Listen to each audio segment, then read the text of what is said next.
Extraordinary items. We have an item from Councillor Simpson's which will be taken, Sandra, at what? At item 20. And we are, it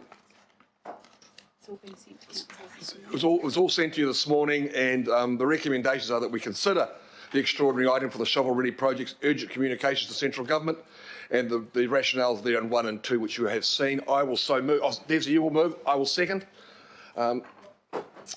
Any contrary speakers? All those in favour, please say aye. Aye. Contrary, 'tis carried. Thank you very much.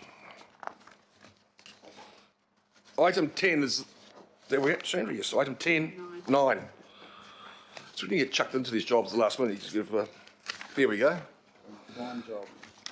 Item 9 is a report from Watercare on the water shortage, which is why they're sitting here. Good morning, Margaret, Ravine and team, which is great to see you with my big thick fingers turn over 2 pages at once. I apologise. Good to see you. I have photos on my phone of severe flooding in the Oriri Valley, Kawakawa Bay environs, which is virtually in the Hunua dams. So you might have another percentage point if you are lucky. But we all need the moisture. Margaret, I'll hand it over to you. We look forward to your presentation. Thank you. Good morning. Thank you, Deputy Mayor, and good morning to councillors. Perhaps I can start with an update. So, as you know, I send an update to the Mayor first thing in the morning, and that said we were at 47.1% and we're now at 48%, which people who understand the system much more than I do, i.e. this Mark, tells us that's about 60 days with a consumption. So that's how much rain we've had in the dams overnight, which is great. Obviously, it's great. We're a long way off our 75, but exactly. But all contributions gratefully received. So look, this morning we do have a presentation which I'll ask Ravine to run through very quickly, because conscious that there's probably more benefit in having questions rather than running through a presentation. But the presentation will set the context for the drought. It will also cover what we're doing on the demand side and on the supply side. It will look at the comms programme. It will also walk through the progression of the various stages of the restrictions. What I would point out is you will notice that we've added an extra stage. So the original, when we came to you in May to talk about restrictions, we talked about stages 1 through 3. We've now added an extra stage, which is stage 4. And basically, that's been modified to provide greater clarity to commercial customers in particular. So we'll talk about that going through the presentation. And before handing over to Ravine, just to say that we will be looking at the longer term sustainability piece at our workshop on the 1st of July, which of course is next Wednesday. So thank you, and over to Ravine. Thank you, Margaret. So someone's managing this one? It's not functioning. Oh, yeah, good. I'll press harder. So as Margaret said, I'm going to go through this fairly quickly because some of the information you're already aware of. So since November 2019, we've received half the rainfall that we usually do. The first 4 months of this financial calendar year have been the driest 4 months on record for Auckland. And so this is the most severe drought on record for us. Watercare builds and operates its water supply system on a 1 in 200 year drought security standard, and I'll speak a little bit more about that later. Our storage lakes, as Margaret has said, is now at 48%. Normally it would have been at 77%. And as Mayor Goff outlined earlier, the challenge for us is that the spring forecast from Met Services in Niwa is for a very dry 3 months. So the next 2 graphs of Waitakere and Hunua's are just showing how low the rainfall has been. The red lines are the rainfall that we have received. The blue line is the 93-94 rainfall during the drought. And of course, the black line is the normal rainfall. We do send this graphic out to the councillors. If you're not receiving them, we will send them to you. But this graphic tells you where we are, how much rainfall we've received, what the lake storage level is, and what the forecast for rainfall is coming up. I've got some photographs of how the lakes look at the moment, which is quite dire. And then I'm going to talk about the drought return period, because there's some confusion about this, especially among the media. So what the Met Services in if we apply, this drought that we're in will be considered a 1 in 100 year drought. If we get below normal rainfall, then we would be approaching the 1 in 200 year drought. Now, we don't know when the drought will finish, so if we go into a dry spring, we could easily be in a 1 in 200 year drought. The 0.5 reliability standard that we have, Watercare, was set by the councils after the 93-94 drought, because then we only had a 1 in 50 year drought standard. And the 1 in 50, 1 in 100, 1 in 200 are all reliability standards. So it's the probability of something occurring in any 1 year.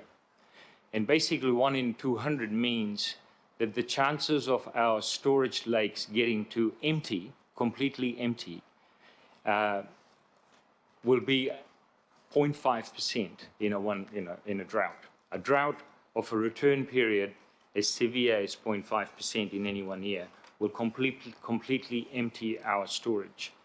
But if you wanted to get to 15%, it would be a 1 in 100 year. So where we are right now, if we don't intervene, if we hadn't intervened with our messaging and then with the restrictions, and if we are in a 1 in 100 year drought, we would have ended up with only 15% storage.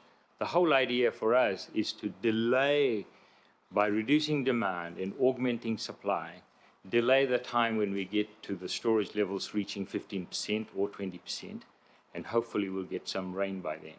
So that's what we're trying to do here. But if there are questions on that, I'll take them later. So where we are right now, this is a graph of what the lake storage levels were last year and where we are now, and we've just gone up slightly more by a couple of percent. And the idea is that we want to get to 75% by 31st October. So this is what our estimation is, where we will be with the best of the information that we have today and what targets we have set ourselves. So if we look at the column June 2020, what we're saying is that by the end of June, we want to get to 49.6% full, 50% full.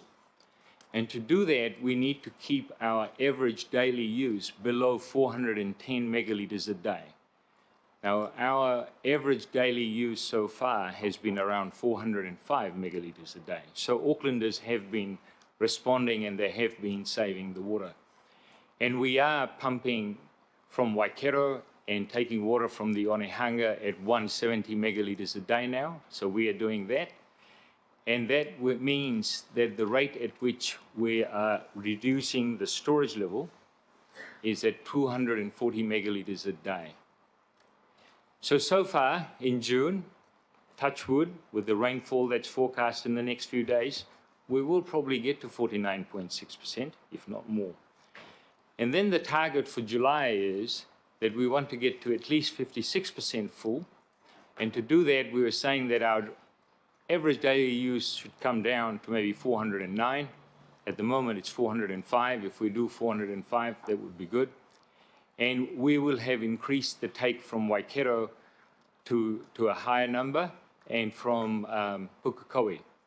So what that does is, the row D is the abstraction from storage. The abstraction volume drops to 229, which means we're saving more in the lakes. And so as we go on, the target is by 31st October, if we're at 75% or better, we're doing well. This next sheet is something we update every week, and we provide this to the board, and I think we're also providing this to the councillors. So if you're not getting this, we'll give you this. So this outlines how we are doing on a weekly basis. So this was for the week that's gone before we had the rain last night. Excuse me. And unfortunately, our storage levels were below the target, but we've made up that with the rain we just had. So in terms of drought response planning, as Margaret has said, we've got 4 stages of restrictions or interventions, sorry. The first one is to provide education to our customers, and the next 3 are, there are 4 levels of restrictions, stage 1, 2, 3 and 4. And currently we are in level 1 restrictions. So the plan is actually to reduce demand and also at the same time start some initiatives to increase supply. And I'll go through these two areas in my next few slides. The variable factor here is the rain, as we all know. So we need more rain. We have developed a comprehensive drought communication strategy that I'll go through as well, and we've used the organisation Senate SHJ to help us, and the campaign was developed by Stanley Street, which is an advertising company. You would have seen the billboards all over Auckland. And the drought response plan is really aimed at avoiding the worst case scenario, which could be standpipes in the street if we didn't intervene. Okay.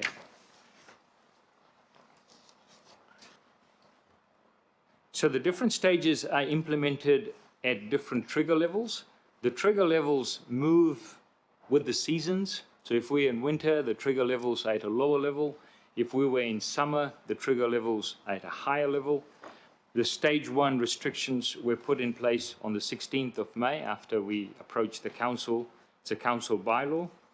And the stage 2 will be triggered if the storage level drops further. So for June, if storage had fallen below 40%, we would have gone into stage 2 restrictions. The areas that are covered in the restrictions are in that slide. I won't go through those. And then I'll talk about the demand side actions, including the water restrictions on stage 1. So stage 1 restrictions are to maximize our storage, as I've been mentioning.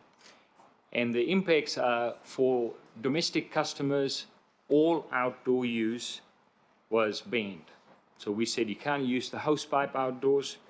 So generally, stage 1 would have been an alternate day use of hosepipes. That's what other councils do. But because of the situation we were in, we've gone for complete ban on outdoor use. And then we've continued the messaging for all our customers, and particularly our domestic customers, as to what they can do inside the house, like taking shorter showers and making sure the dishwashers and washing machines are full and not leaving the taps running.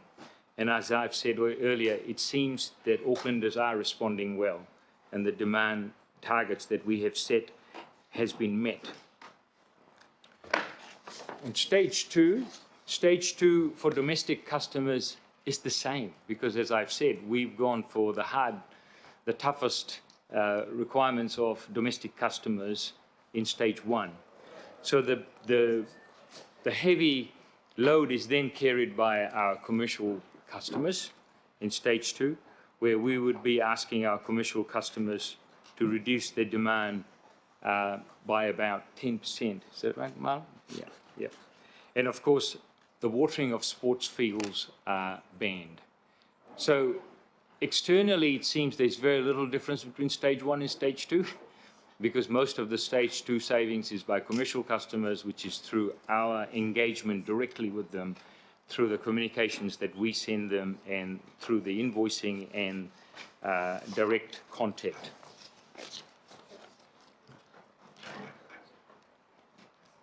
Oops.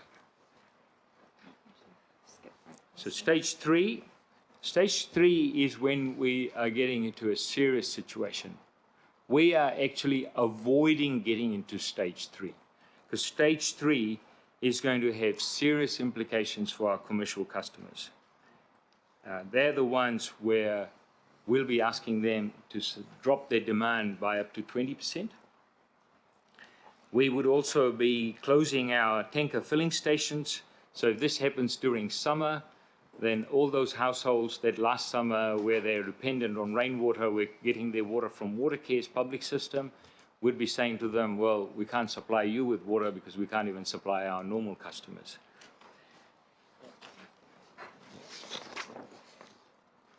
And stage 4, as Margaret said, this is when the storage levels are below 15%. We're definitely avoiding this, but if this happens, then we will be significantly dropping demand for domestic customers and for commercial customers. As Mayor Goff said, this is where we may be asking some of the commercial customers to not be operating their business for a day a week or 2 days a week.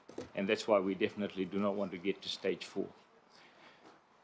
Now, the great work done by Auckland Council and Healthy Waters has resulted in a number of our customers who relied heavily on using drinking water to substitute to non-potable water, and a number of non-potable filling stations and tankers have been provided, and they have been very welcomed by those sectors. So it's been a great result.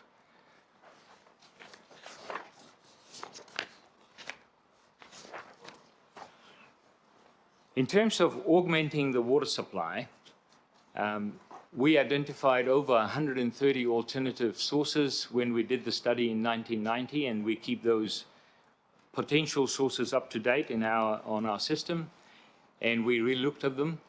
We are implementing the Pukekohe bore, so we're going to put some treatment plants on that and start taking 5 megalitres a day by August. We are getting some treatment units, and we'll be taking 6 megalitres a day from the Hayes Creek Dam, which is full, the water's there. And then after Christmas, we'll be taking up to 18 megalitres a day from there. The Waikato Water Treatment Plant already is doing over 160 megalitres a day now, and by August, we'll be doing 175 megalitres a day. We have used Section 330 of the RMA and stopped our emergency releases from Kossies and Wairoa dams. And of course, we've taken additional water from the Waikato River using Section 330.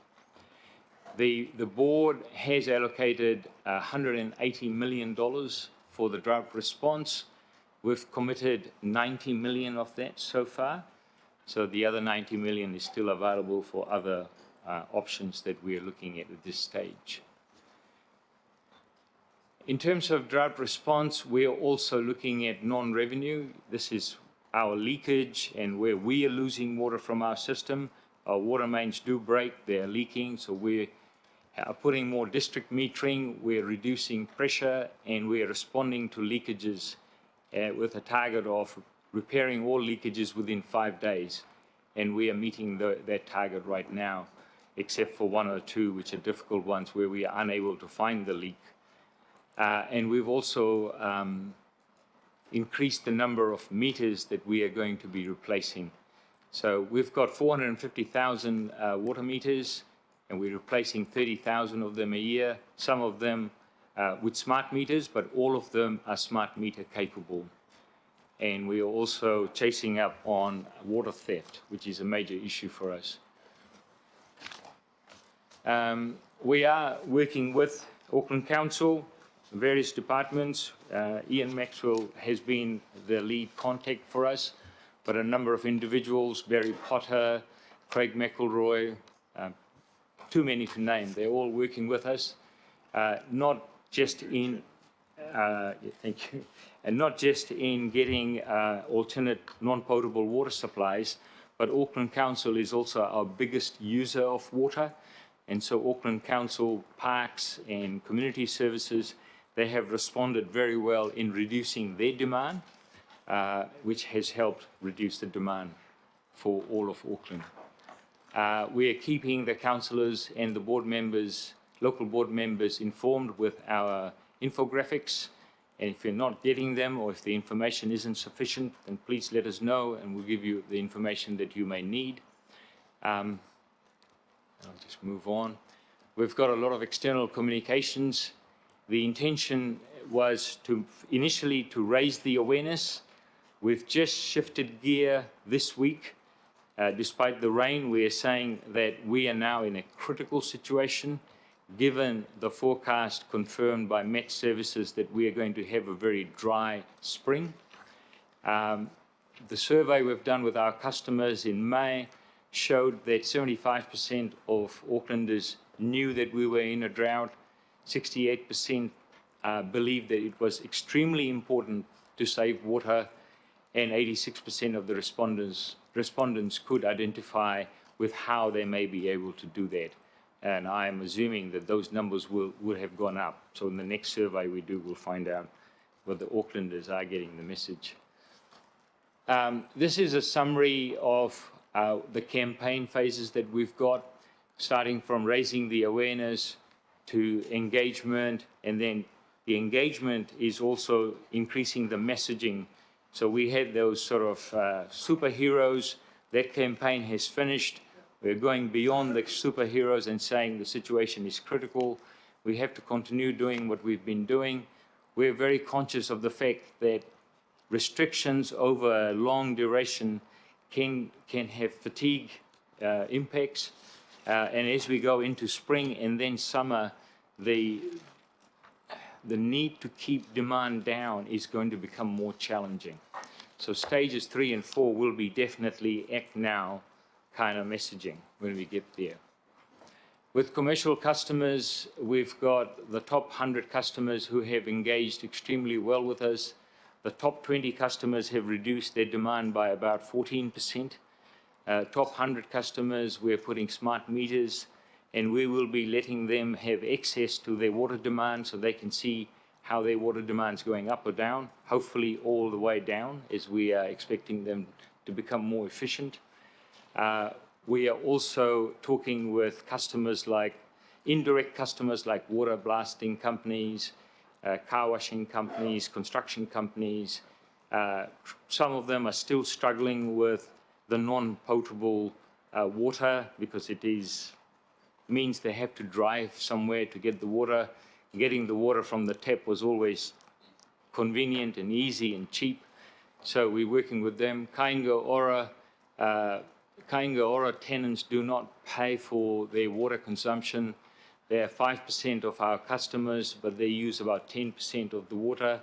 Now, most of them have larger families, but we've got a program that Kainga Ora is working with us to get the awareness of their tenants in multiple languages with hints as to how they can save water and how serious the situation is. So we've got a lot of communications happening outside of the billboards and the media. This is direct engagement with our customers. And domestic customers are also getting a message if their demand goes up by less than 5% from previous months. So if you're one of our customers and your demand goes up, you may get a text or a phone call from us to say, your demand is going up, why is that happening? We're in a drought, can you bring your demand down? We're going to be talking about the rainwater tanks, so we support and promote this approach. I don't think I need to say anything else on this at this point in time. What's coming up next? As you're aware, we did ask Hamilton City Council if we could have their allocation, the 25 megalitres a day. Discussions have been positive with Hamilton City Council, with the Mayor and our Chair and with officers. They said they would let us know by the end of June at the earliest. If we get their 25 MLD, then we can seize our emergency take. We have lodged our resource consent. We need to lodge the resource consent for the emergency take within 20 days of when we notified them, which is a few days ago, so we've got 20 days to do that. We are continuing with the investigations on additional water sources. I've mentioned the Pukekohe, Hayes Creek, and the others. We are continuing our conversations and consultations with Waikato Tainui and others, the Waikato River Authority, and many other bodies as well. And we are monitoring the weather forecast and amending our drought response, and we're keeping you informed. And that's me, Margaret. Thanks, Raveen. So, Mayor Goff, happy to take questions. Thank you very much, Raveen, for that presentation. Just so we can put it on the table, the recommendation today is to receive the report and to thank Watercare for their attendance. Can I ask Linda Cooper perhaps to move that and Bill Cashmore to second it? We'll take questions first and then move into comments. So I've got a couple of questions that I think I'd like to put on the table. First of all, if Parliament passes the emergency take that we've put to them to accept the resource consent application for consideration, that's not a guarantee, of course, that they'll pass it. We'll need to meet all the stringent environmental tests in Part 2 of the RMA. But that would cover the 25 million that you've currently taken under emergency and you require consent for. We hope that there'll be agreement from Hamilton, but, you know, there are countervailing pressures there and we're not certain of it. But that would also enable you to process up to 50 million litres a day more, you think, by the end of autumn, if you can put your infrastructure in place. Now, that depends how long this fast-track process takes, so as to when you get the resource consent, because you can't spend money before then. But are you confident that with this provision, you'll be able to get that 50 million litres a day more, because that's more than any other single source of anything else we could do in the short term, the next 9 months to get that water, isn't it? Yes. Yes, so the pipeline that we have from the Waikato coming into Redoubt Road Reservoir can have a capacity of 225 megalitres a day. So currently it can't do 225, so we can put a boost pumping unit and we can do that in that time period. Then the treatment plant is a constraint because our treatment plant can only treat 175 megalitres a day. So we'll have to build a treatment facility to treat another 50. So if we can treat another 50, that will take us to 225, and then we can push 225 through the existing pipeline. So we don't have to build another pipeline. Yeah. And if we started now, we would have that treatment plant and the boost pump station built by May, June next year. So a criticism of Watercare is that you haven't acted earlier to do this, but were you actually in a position to start building any treatment plant before you had a consent to take the water? No. I asked the question, it's obvious to everybody around here, but that's the attack I'm getting through the media. Why haven't you built the treatment plant? And from the Waikato Regional Council, you want the water, but you haven't built the plant. Yes. You can't build the plant right until you've got the resource consent. Otherwise, you might be spending 180 million of our money without having anything to show for it. Absolutely. My last question is this. I've actually taken the time to read this document. It's about 160 pages, is it long? 160 pages long. I want to ask you how confident you are about the environmental assessment in this document. This document says that you will take that much water from the level of the Waikato 23 kilometres before it becomes saline. The tidal movement in the river is that much, if that's half a metre, and the depth of the river is 6 metres. And you say, on that basis, this won't, and you've looked at all the other things, effects on fish life, invertebrates, etc. You say no significant negative environmental effects. And you say 16 billion litres are going out into the ocean, a few minutes down the river, and this isn't going to damage the awa in any way. Are you really confident in the conclusions that you've reached, and you probably were here, and Mark, at that point, in the conclusions that you reached in that environmental assessment? Yes. Well, Mark Bourne and I were involved with the original consent. I was the project director, and he was my right-hand man when we got the first consent. And Donna was the young lady that she mentioned she was, that we talked to.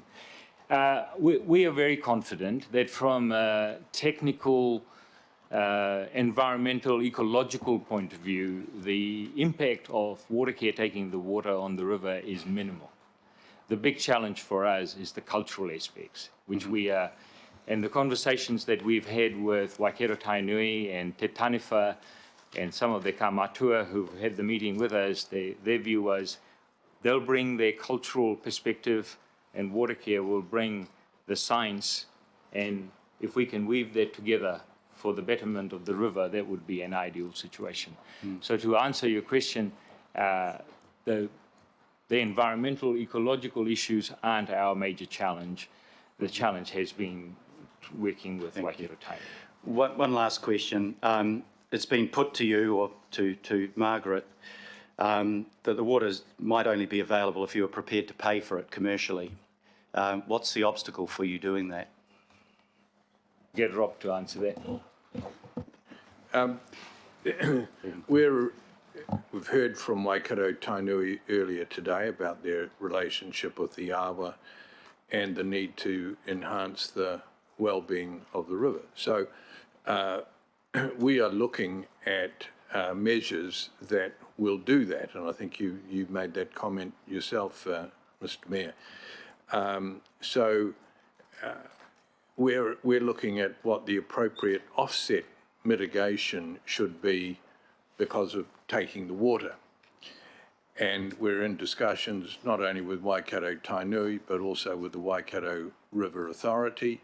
They have a range of projects, removal of willows, bank stabilisation, fishery research, real-time monitoring, a whole host of things like that. So we're working on what we can do to contribute to the health and well-being of the awa. So if you think of what we're doing with Huia, where we've established a trust to provide offset mitigation for the loss of the trees, it's really the same principle directed at the health and well-being of the awa. So we're on the same page with iwi on that. If you were to pay for the water, who would you pay? Because there are a number of iwi all the way down. We're not paying for the water. Yeah. No, we cannot sums, pay for the water. No. Yeah. We're not paying for water. We're talking about enhancing the river. What I guess I'm drawing to your attention is if you were to decide to pay for it, do you pay it to the Waikato River Authority? Do you pay it to Tuwharetoa? Do you pay it to Rokawa? Do you pay it, it's something that is an area that you wouldn't want to get into because actually the question of ownership of water hasn't yet been determined at a government level.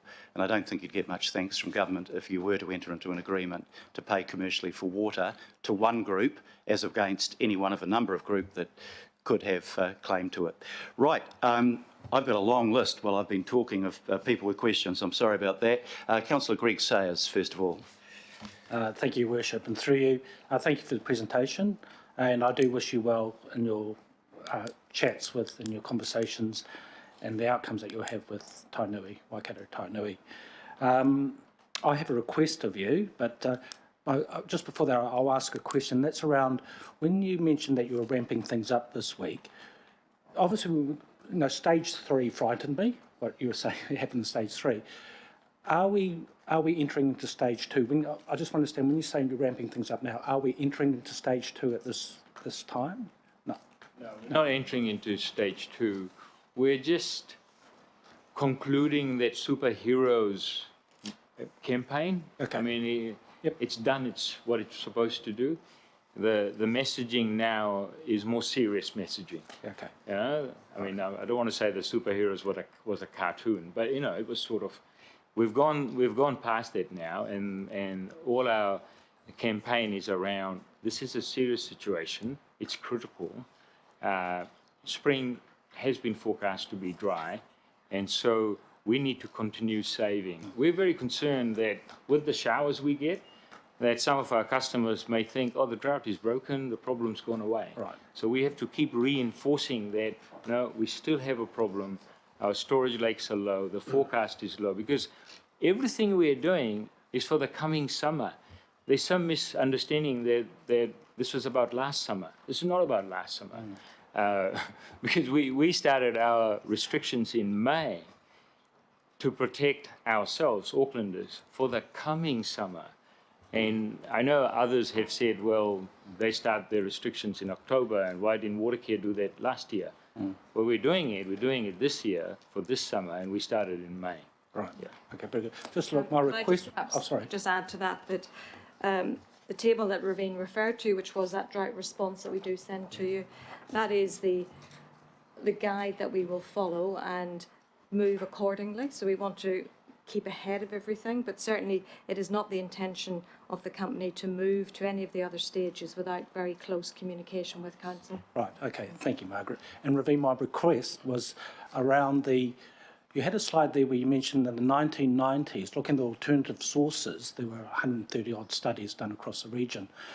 There was one done north around the Dome Valley area through there, probably under the ARC regime by them or directly or indirectly through a subgroup. Could I request through your organisation if somebody might be able to see if they can find that report and just get a copy to me? That's my request. Yeah. Yeah, right. Okay, all right. No problems. Thank you, Mark. Thank you very much. Councillor John Watson. Mr Mayor, yes, I agree, Ravine, with that need to reinforce the message, because basically what that survey shows is that 1 in 4 people don't realise it's a drought, and 1 in 3 don't think it's really important. And as you mentioned yourself, the danger that with rain people think it's all over. So I think there's still a lot of work to be done there. My question, however, goes, and excuse me if I just concentrate on this relatively limited part of it, but it is important to the people that are involved, is the impact upon current employment and financial viability of these water cleaning companies. And I know they're grateful for the non-potable water source, but what I'm hearing is that indeed, there are severe impacts on them in terms of the practicalities of their operation that is making it very hard for them to survive. So I just would ask what you're hearing in terms of those practical impediments, even though non-potable water is being made available, and in tandem with that, what thought, if any, has been given to a Queensland state government approach which relied more on public education and voluntary industry practices, which had much the same effect. And I say that because when I look at the figure there of 8% reduction in demand, I assume that's coming from all water usage in the house, and I just wonder, do we know what the component of the outdoor use is in terms of that saving in that 8%? And if it, as I suspect, it's maybe marginal, particularly in the winter, that we're perhaps making unnecessary victims here in terms of the effects on these businesses, which could be handled another way if we're talking about public perception, then addressing it through public education. Sorry, there's a few questions here, but they all no, relate. it's fine. I hope I can answer them all, and if I don't, I'm happy for you to come back to me as well.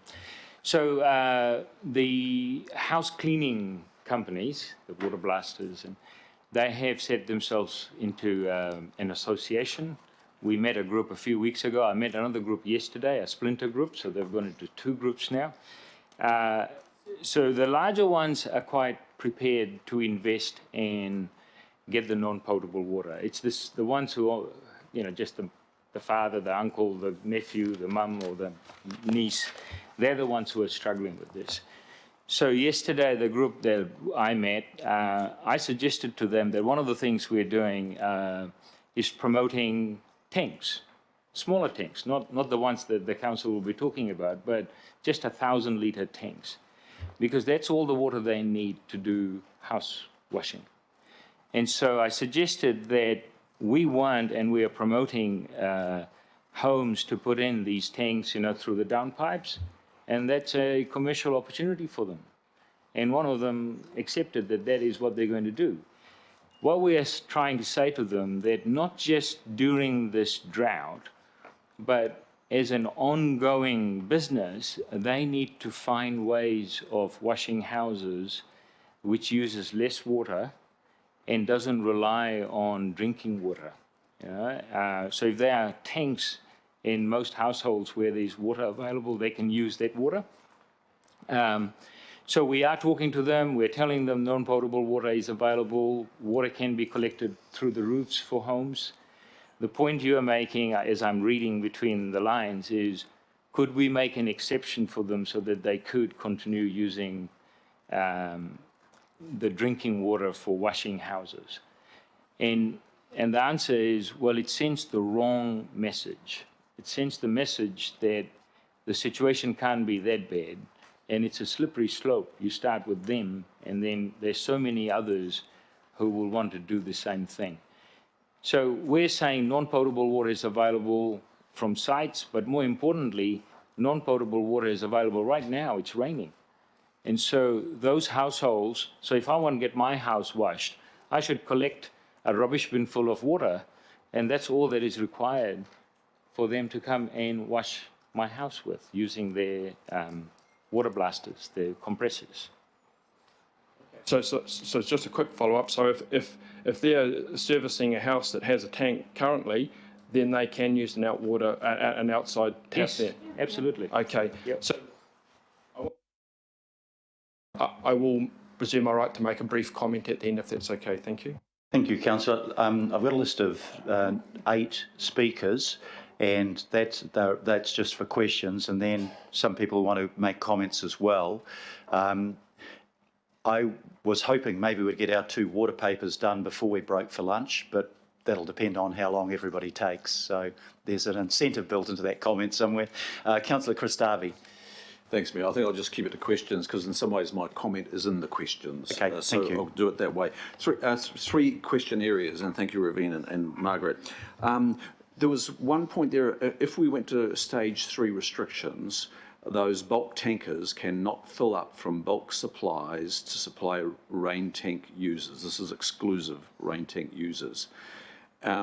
So where can they go? They can go to the big aquifer in Warkworth possibly, or they go to what sources, if it gets that far, just briefly?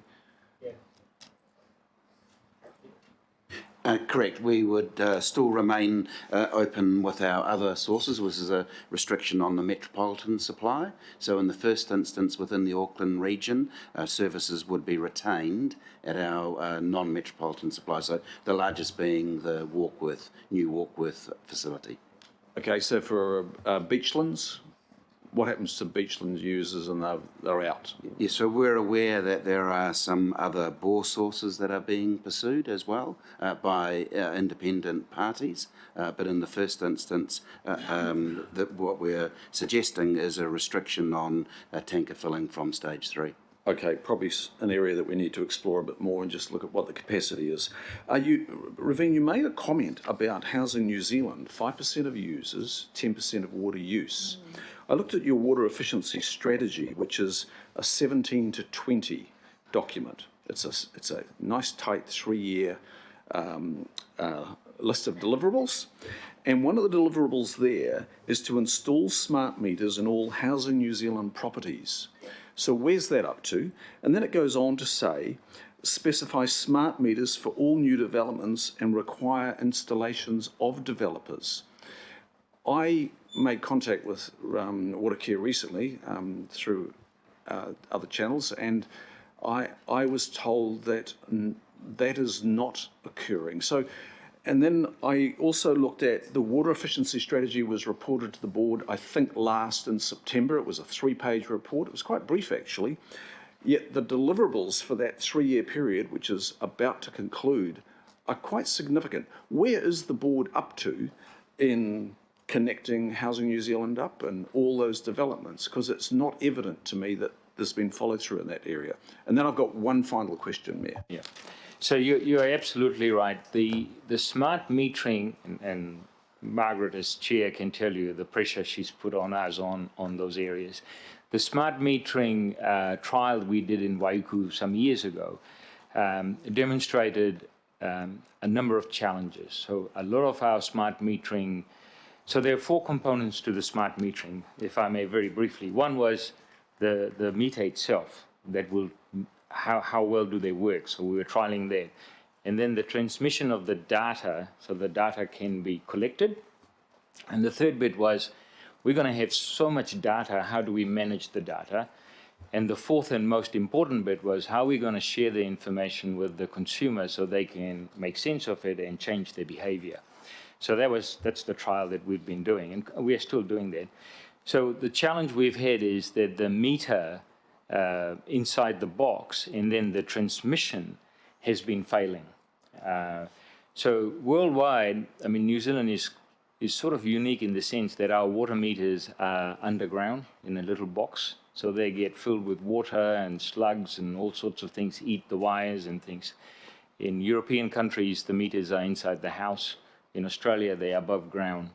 So the technology has let us down in terms of the communication. But we're trialing other ones. So with our commercial customers, we've put smart meters.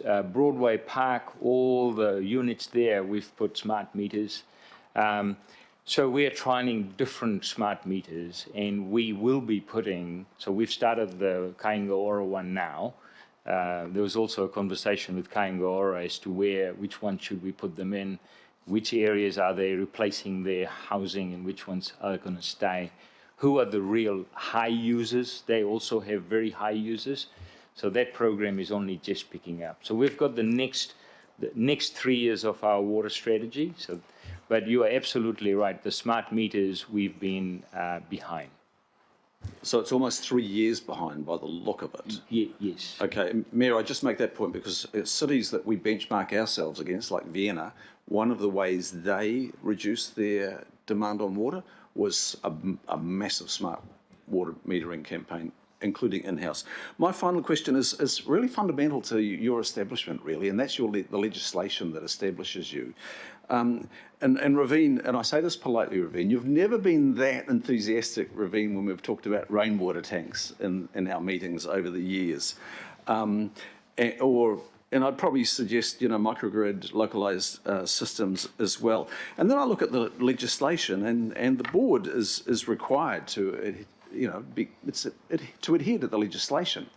That's its primary foundation document. And I looked at that legislation, and your requirement is to keep costs low, and there's no incentive really to be innovative, though I recognise there is absolute innovation within water care.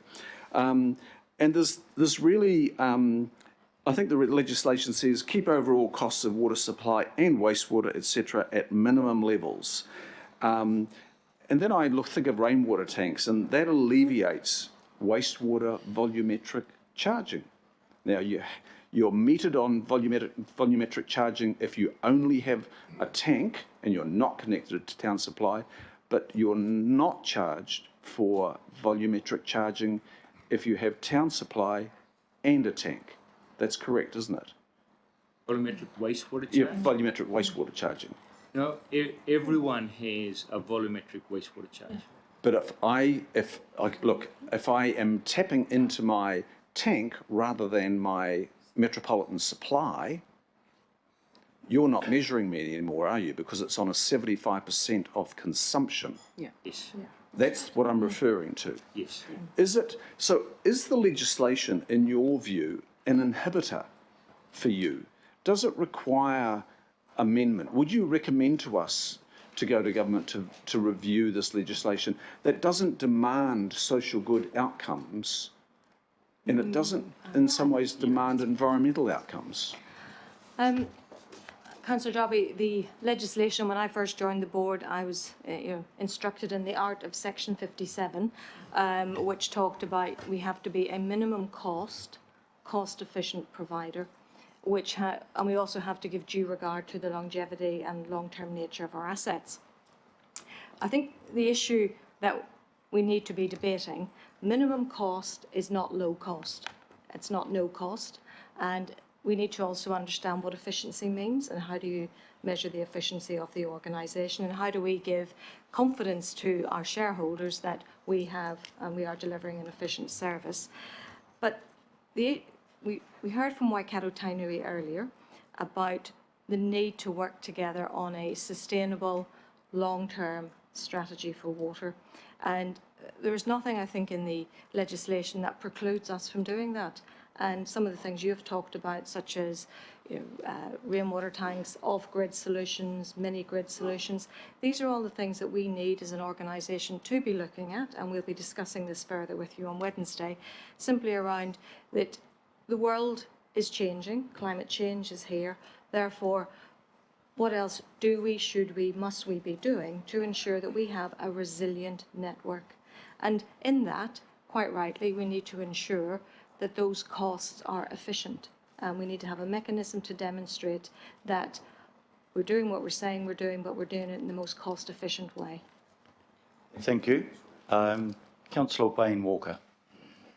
I've got a few questions, and essentially the main theme is where the money is being spent. I think the first issue I'll just address is around the smart meters, because I'm familiar with the Waiuku trial, and I would suggest that the issue there was the choice of supplier and the technology. And I think that there are other technologies that are available on the shelf right now and other suppliers, so we could have developments that I'm familiar with, like Milldale and others, having smart meters installed right now. We know that. I know that, certainly. I think Councillor Darby knows that. And we also know in your distributed system that if you've got smart meters in a catchment, you have got an absolute measure on the amount of leakage. So that it's not just the economies from smart meters in terms of efficiency of reading, but it's around getting a handle on the leakage. And if I can ask a question around that, so how much leakage have we got in the system? 13%, okay? Your losses, yeah. So I would suggest, Mr. Mayor, it's very apparent to me that if you've got smart meters, so you know precisely where the leakage is, that you can save 13%. Now that would be significant. So in terms of spending money and an investment decision, for me, that's important. It gives information to us. It gives information to the consumer. They can even have it in real time. So if you want to have savings, particularly in a big business, and you're on to that, so they're all getting smart meters. But I think everybody would like a smart meter. And as you point out, it's just an add-on and the technology exists. So Councillor Walker, if I may, just in terms of monitoring the network, part of the slide that we put up talked about district meter areas, which is exactly what you've just described. And I think we're actually pretty much complete on that, Mark.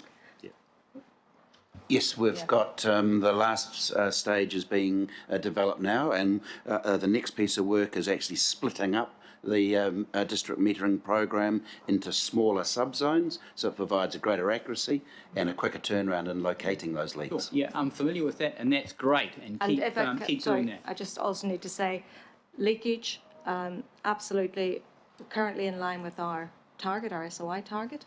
The question is that the right target? But there will always be leakage on the network, and that's not me or anybody in the team admitting defeat. We have 10,000 kilometres of pipe, over 900,000 connections. There's an opportunity each and every time for leakage on the network, and there is no system in the world that has a leak-free network. Sure, understood that. So the other question I've got around spending money is around, particularly around households. So that we know, for example, that if a household has flow restrictors, if it's got interruptible flush for its toilet, if it's got a low flow shower rose and a multiple of other things, you can significantly reduce the demand.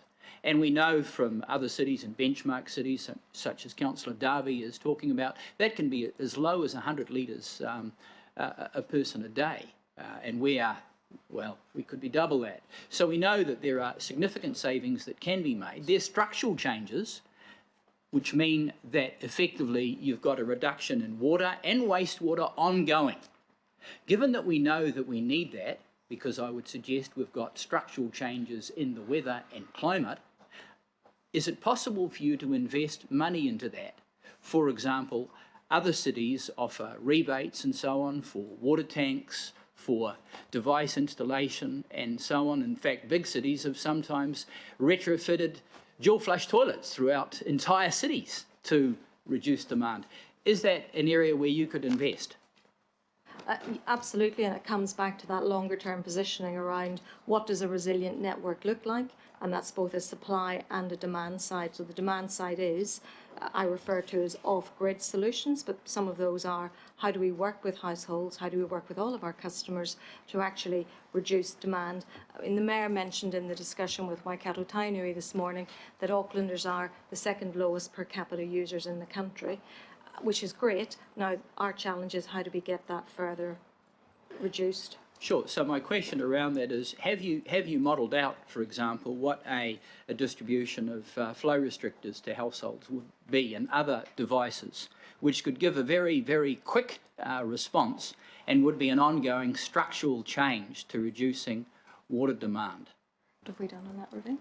Yeah, so most of Auckland is after the drought, because that's when we were giving away those weights to put in the toilet, single flush. But most households in Auckland now have dual flush toilets, right? So that's done. We have a program through Eco Matters where we're giving away water efficient shower heads, and they'll go and replace it, right? So what we are avoiding is giving the shower heads to people. What we do is make sure it's installed.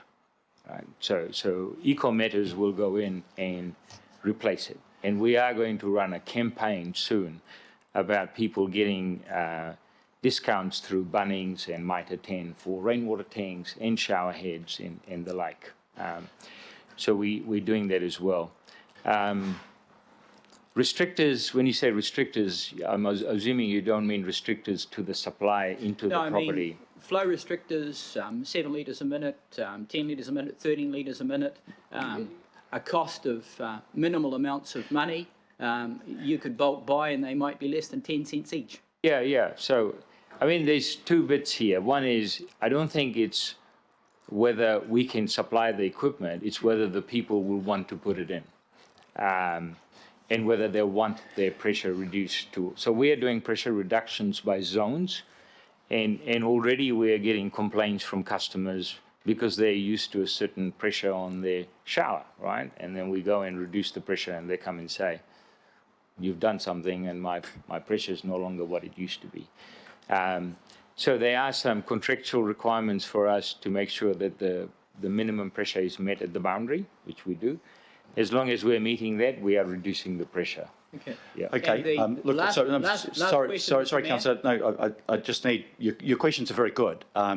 They're spot on, and so were Councillor Darby's, but I'm conscious of the list of people I've got. I just want to advise that I think I've already told councillors, we've called the water shortage up to the governing body because of the importance of it. I intend to have water care regularly before us, so we don't have to canvass the whole waterfront today.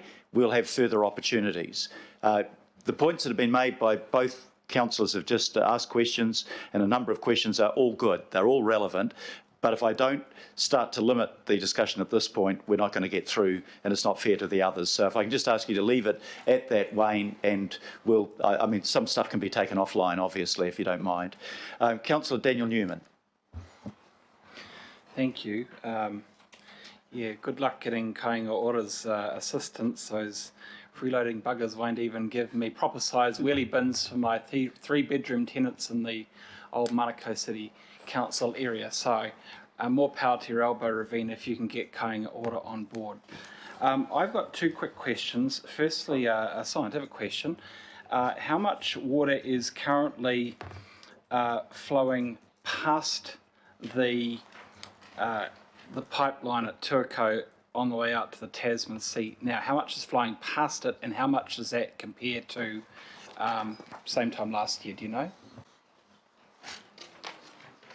Well, I think, have you got the answer? If not, we might have to come back. No, so on average, on average it's about 16 million cubic metres a day, so a very, very large number, billion, very, very large number. Today, sorry, I don't have the details of what it is today. Yeah, I think the point that I'm trying to make is that actually this is a drought not just for Auckland, this is a drought beyond Auckland, and within the watershed of the Waikato River, the river level is actually quite a bit affected compared to times past. You want to comment on that? Earlier this week, we were very surprised. The river level actually bounced up to median flow. So it had been operating at about 200 cubic metres per second, and within a very short period, it went up to above 330 cubic metres a second. With the rain that's fallen last night, I haven't actually checked to see what it is today, but the river level does fluctuate, and it has risen substantially over where it was over summer. Thank you. My other question to you, Ravine, really relates to, so in the previous term, November 2017, we kicked off the Three Waters Review as part of the 17A exercise, Value for Money exercise. I presume that Watercare participated in that review. The review concluded, I think, and was reported back in July last year, realising $231 million worth of savings over 10 years. Can you give an indication as to Watercare's role in that Three Waters review and what follow-up you've had from Council in response to your input?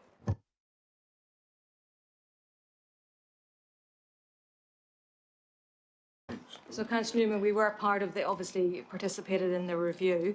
I'm struggling to remember the detail of, but I know that there were savings identified and actions for Healthy Waters and Watercare to work more closely together. And certainly that has come to the fore in particularly the Western Isthmus project, but also more laterally in the work that's gone on the non-potable water. So that's a kind of an immediate top-of-head answer on it. Okay, I think, Chair, I'll leave it there. I probably need to just reflect that question to Andrew Chin, I suspect. I think he was sponsoring that particular. Yeah, look, feel free, any councillor, there'll be some stuff you can just take offline. Once again, conscious of time. I mean, there's nothing wrong with the questions, but there is something wrong with the time frame that we've got to deal with them in. Councillor Linda Cooper.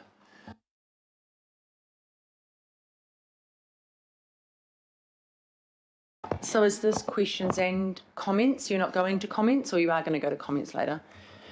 I'll do both, but it's just that if I do my comments, I close the debate. That's all. Often I've been taking questions and comments together. I elected to take questions first, but one merges into the other, and I think those that have had a fair go on the questions won't be looking for comments. So build the two in together. Just quickly then, I guess I'll do both of them together, and we'll waive the closing the debate, saying I'm the mover. But so just in one, as I do completely agree with the issue around getting Kāinga Ora to pay for the water that their tenants use. 10% of our water take is half of the $400 million Huia treatment plant we're going to build. You know, that's 20% of the water of Auckland, and we're giving that away for free. And I don't think most Aucklanders would be happy.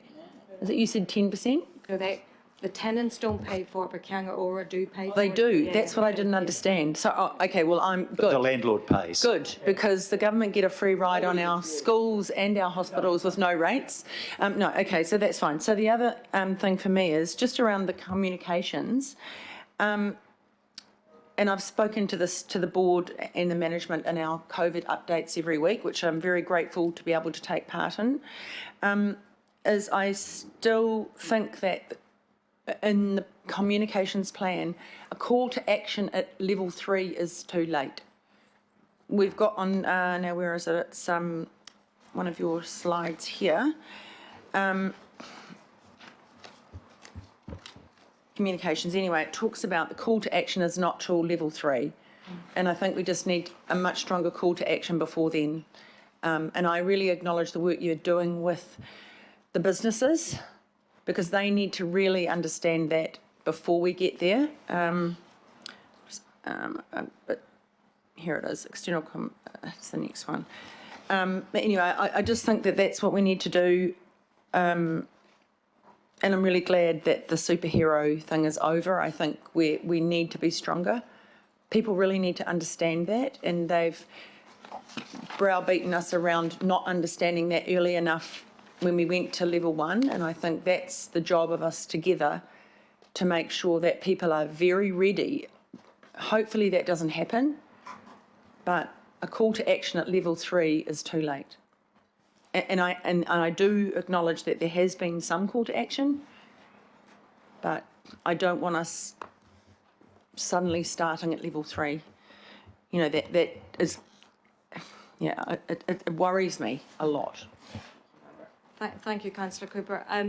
So I've seen some of the new adverts which will start rolling from next week, and they are, let's just say a superhero doesn't appear. They're actually quite blunt about what needs to happen and what the potential outcome can be. I think we might have those for this afternoon, Councillor Cooper, if you're joining us for the briefing, and we'll share those with Council as soon as we've signed them off. But they are much more blunt and dramatic, and certainly look at the consequences if we don't actually all work together to take the steps that we can all do. Thank you. I appreciate that. Thank you very much. Councillor Coombe. Thank you, Mr. Mayor. Kia ora koutou.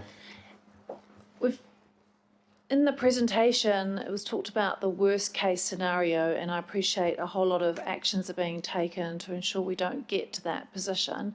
But has Watercare calculated when we would hit day zero if we continue with a worst case scenario? And I understand in the context of Cape Town, that was storage falling below 15%. So that's our 1 in 100 year drought scenario. And if so, if that concept of day zero, which I think really focuses everybody's minds on the issue and how serious it is, Ravine, you talked about we could get to the point of standpipes in the street. And I don't see that in the stages. So I wonder if that, you're talking about a stage that is then beyond stage 4.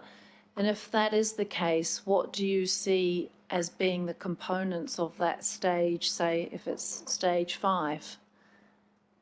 So the saving grace for us is the fact that we do have 170 megalitres a day coming from Waikato, so there's always going to be that water coming. And we've got 20 megalitres from Onehunga and the additional work we're doing. So about 200 megalitres a day will be coming all the time. So that avoids the situation in a way. The day zero, if we had no rain at all, no rain, and if we did not constrain demand, then day zero could happen during summer. With the constrained demand, you know, the 410 going up, as we are saying, and no rain, we could go all the way up to March. If we get rain, the little bits of rain that we do get, then we won't get to 15%. We probably won't get to 15%. So it all depends on how much rain we get. But we have to assume that we're not going to get much rain. So we could get to 15%. But with all the augmentations, and I think Mayor Goff's question around when can we bring the next Waikato in, if we do that, then we know at least that even if we were draining down our lakes, we've got another source coming up, and so it will pull us back again. The key thing is we need to keep our demand around 400. So the simple way that I message that internally is if Auckland businesses and domestic customers can, during winter, get by with 405 megalitres a day, then whatever behaviour is there, that's the behaviour we need as we get into summer. Because what happens in summer is our demand goes up to 560 megalitres a day, as it did this summer. And a lot of that was outdoor use because it was so dry, and of course supplying construction and supplying people who own rainwater tanks. So we shouldn't get to 15% if we get some rain and we get our augmentations in place. Am I right, Mark? Absolutely correct. With during the driest 6-week period over this summer, which was record-breaking low rainfalls, there was still 70 million litres of water flowing into the lakes every day. So the lakes aren't a static body of water, it's a dynamic body of water. So even when the rain's not falling, there's water flowing in. And so the change in operational mode to minimise abstraction from the lakes, curbing demand and increasing supply from non-lake storage means the concept of day zero is pushed out very, very far into the future, even if there was zero rainfall. And can you just answer the aspect of the standpipes in the street and what stage that is at? So if we didn't do demand savings and if we didn't do augmentations that we're doing, we'll have standpipes in the street this summer. But it won't be, because we are doing augmentations and we're going to keep the demand down. So it is a possibility if we didn't do anything. That's part of the messaging. I mean, the mayor has been very open about it. We are trying to avoid standpipes. We don't want standpipes in the street. Yeah. But if we didn't do what we're doing, we will end up with standpipes. That's correct. Yeah, it's beyond after what's stage here. 4. Yes. Yeah. So I think the other thing, perhaps just to be really clear, we will be going into summer with restrictions. So even if the dams get to 75%, we will be having restrictions, because we need to ensure that we safeguard for autumn and winter of 2021. And again, that message we will be taking out, and appreciate your support with that messaging as well. So that's a great incentive for all gardeners to put in slimline tanks to water their gardens over summer, because you won't be able to do it with a hose unless you've got that. Thank you very much, Councillor. Deputy Mayor Cashmore. Thanks, Pippa. Just asked one of my questions. My first one is to Mr. Fish, and that is, does Watercare have, under the Act which you operate, a legal ability to pay either Tainui or, for that matter, Hamilton City Council for its water?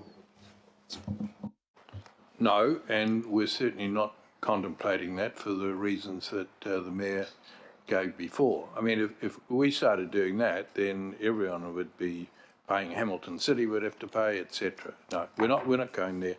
As I said before, we are looking at the health and well-being of the river only.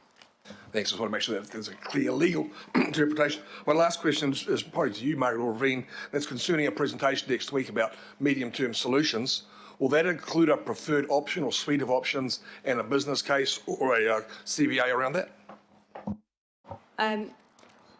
Yes and no. We'll actually be putting on the table a number of options and challenging some of the thinking and what are the constraints to doing some of the things we need to do. And from that, Councillor Cashmore, an action plan coming as to how do we address some of those challenges. So if I use, say, the rainwater tanks as an example, you're looking to address the consenting issue. I think there are other issues that we'll have to address, such as how do we implement grey water recycling? How do we actually ensure that every new home has a smart meter, a new grey water recycling kit? So we're looking at all of those and coming up with the action plan. It will be a financial analysis around that Yes. incorporated into the business case. Yeah. Thank you. I think that'll be really important, so we know what it will cost, for example, in recycling wastewater, which is a big alternative option. And, you know, people ask us, what about the future of the Waikato and the draw on it? We don't know that until we know what the alternative costs are and the feasibility of the alternative options that we'll workshop next week. Thank you. Councillor Desley-Simpson. Thanks, Your Worship. My question is to you, Margaret, and forgive me for being blunt, but it's a question I'm getting a lot from the people that I represent. And that is that your aim is to provide reliable water and wastewater services to the businesses and people of Auckland. You front a professional board as a CCO to do that, and we're in a situation that you're running out of water. So, in simple terms, why? Finish that sentence. That's the question that everyone's asking. You employ well-paid people to deliver for us. Why are we in the situation we're in? A good question, and question obviously that we've been asked many times ourselves as a board as to why are we, first of all, putting restrictions on, and secondly, why are we looking at the basically a crisis if it doesn't rain, and what are we doing in terms of that? I think the first question, and Ravine addressed it in the presentation, is that the system is designed to actually have restrictions in place. The fact that we haven't had restrictions for 25 years doesn't mean that wouldn't have happened. So you can't build a system that is completely resilient, will completely provide every form of demand that's required. It's rather akin to saying we'll build our highways to meet continual peak hour traffic.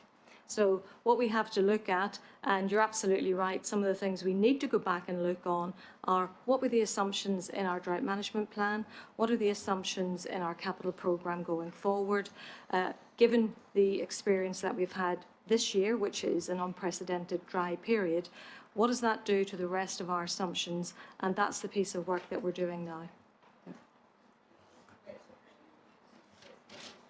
Yeah, it is the big question, and I get it a lot, and I say, how come you didn't ask me this 7 months ago? And that's because none of us have 20/20 vision, and 7 months ago we had 90% of water in our dam.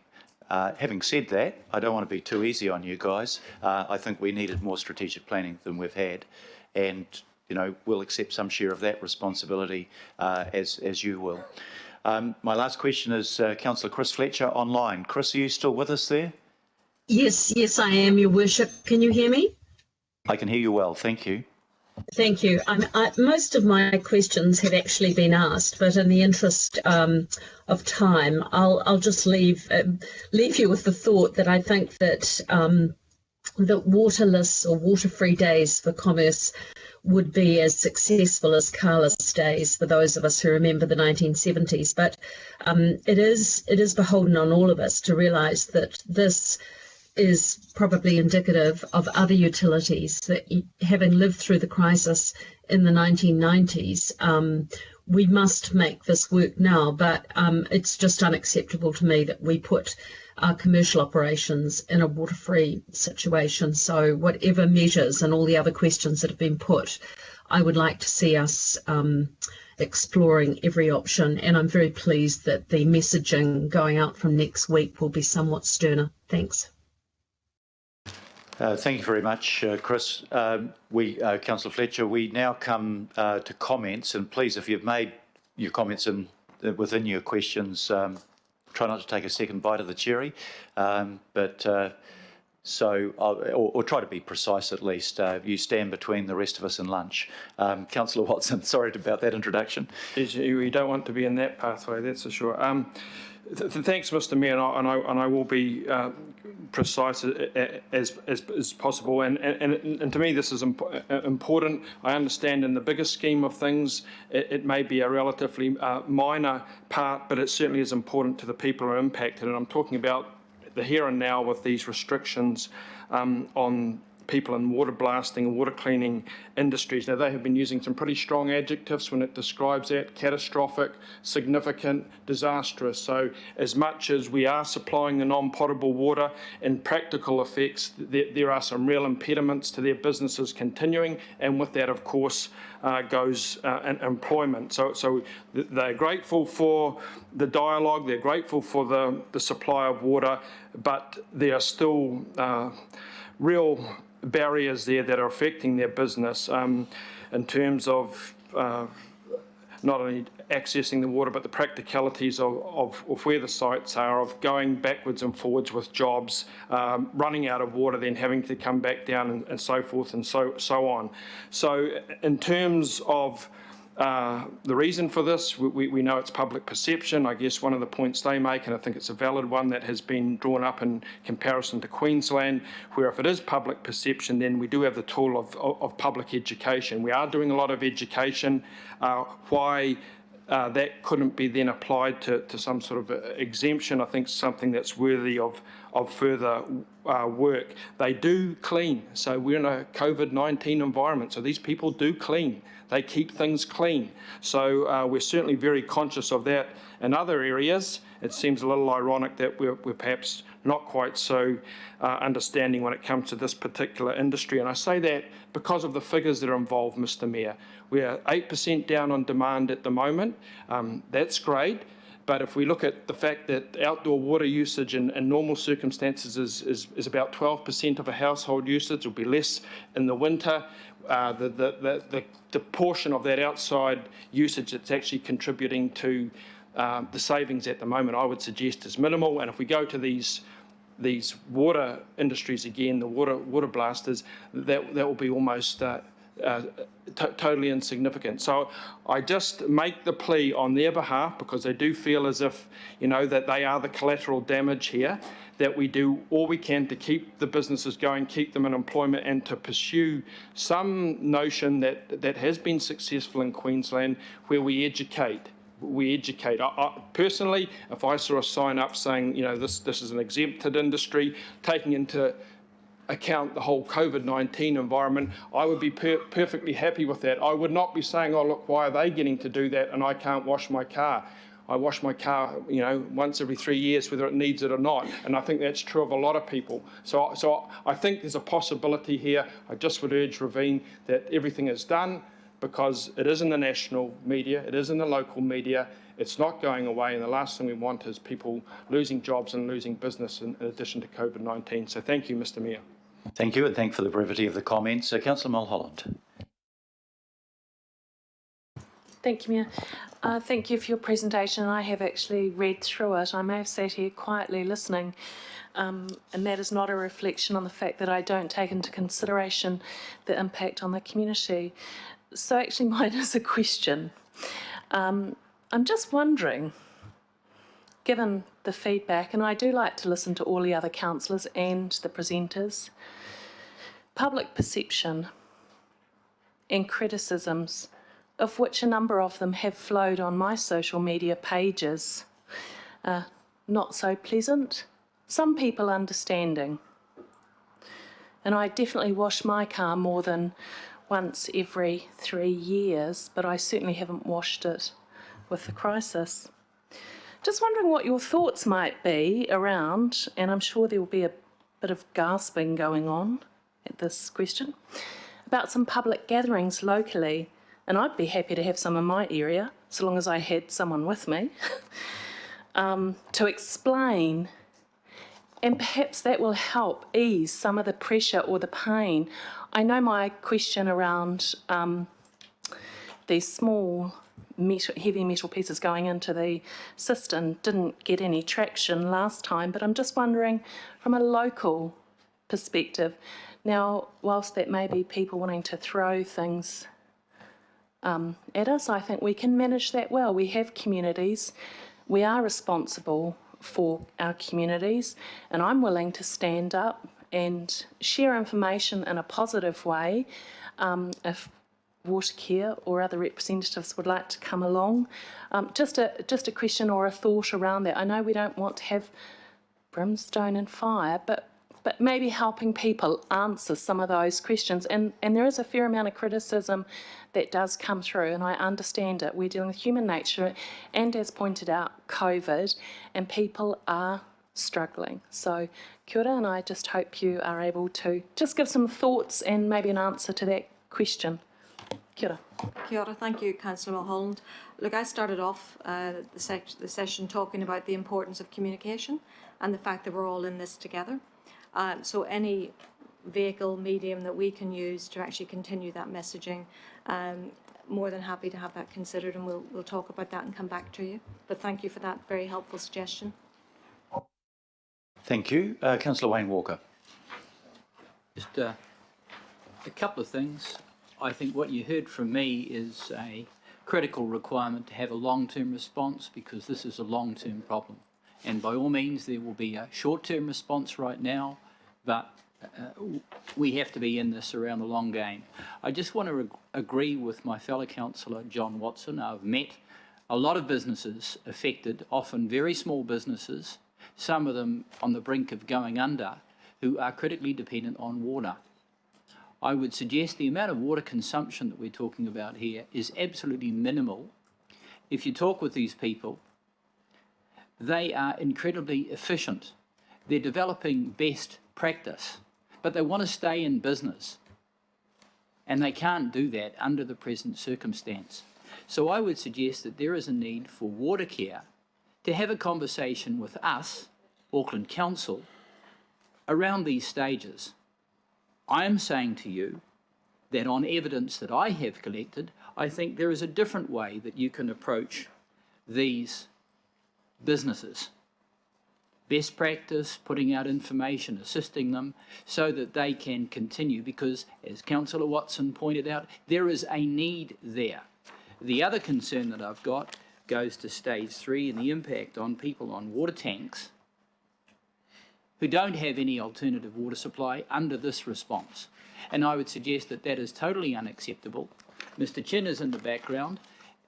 He would, I'm sure, agree with that. And in this respect, we need an all-of-council approach. So, for example, Whakapraoa, in years past, there were bore water filling stations that were available. So that's the sort of thing that needs to be integrated into this, so that people out there seeing this have actually got some hope, and there's an all-of-council response. So my concern is that, yes, I see these stages here, but these are water care, not all of council. So we need to be around the table going over this, Mr. Mayor. I'm up for that, so we have a conversation and we get it right. Otherwise, we get it wrong. Thank you. Thank you very much. Look, I'll just conclude the comments here. And the first thing I want to say is that a crisis like this focuses our mind. Water cares, councils, everyone around this table certainly focused my mind, and we're now doing things that probably should have been done before, particularly on tank water side. It's not before time. Building in resilience to the system. We don't know how much climate change has influenced what we're going through at the moment, but those who warned about climate change said it would have an impact on extreme weather conditions. Ironically, that can mean floods as well as droughts, but they both don't happen at the same time. So, well, they do actually in Brisbane. We need to get on with this. I have circulated a letter that I wrote on the June the 4th to Watercare, and the reply that I received yesterday. So that's supplementary information to this presentation today. I just want to talk about a couple of things that councillors have raised, and I listened carefully to Councillor Watson and Walker about people doing water blasting of houses. The difficulty is, if my neighbour has a commercial water blaster in that's able to water blast the house, I've got my own water blaster, why can't I go out and do the same? So it's not just protecting the industry, but it's sending the message to everybody else, it's okay to do that. So it's not just the impact of those firms, and I hope we can work with those firms to maximise the supply of water to them. I want to pick up Councillor Walker's comment as well. I do have worries about your paper closing filling stations. It's not going to affect me. I've got 80,000 litres worth of storage. But somebody in the countryside who runs out of water because they don't have access to articulated water cannot be punished because they don't have access to articulated water. So I'd like you to rethink that. I just don't think that's that's the right way to go. There's a couple of other things I do want to acknowledge. When you talk here about impact on commercial customers, what are we talking about? I'm thinking about what Glenn Wilcox said yesterday. We're actually talking about people's jobs. What David Norman has done is showed that already 1,000 jobs are affected, not all lost. There'll be a minimum of 6,000. There could easily be, on conservative interpretation, 14,000 jobs affected by a firm closing or closing for part of the week. So it's not about just commercial customers' production. That's part of it. That's a part of our productivity.